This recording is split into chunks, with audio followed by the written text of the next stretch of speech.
Check it out, boys. Listen, pal. Another quick tip to slam down the old breathing hole, buddy. This here might save you a little time, pal.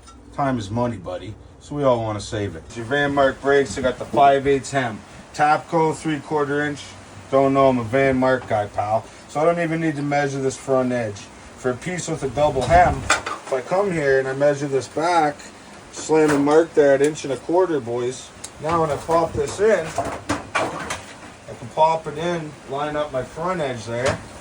Boom. Slap it, tap it, double tap it, get her in. So now I got this edge hemmed, and now I can simply pull it straight back and line up that 1.25 inches with the front edge of the brake there now. Boom, like that.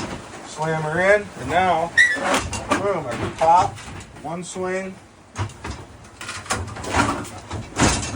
My double hem there.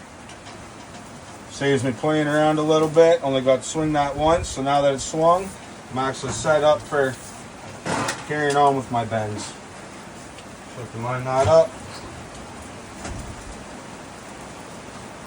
Off to the races, pal. Carry on.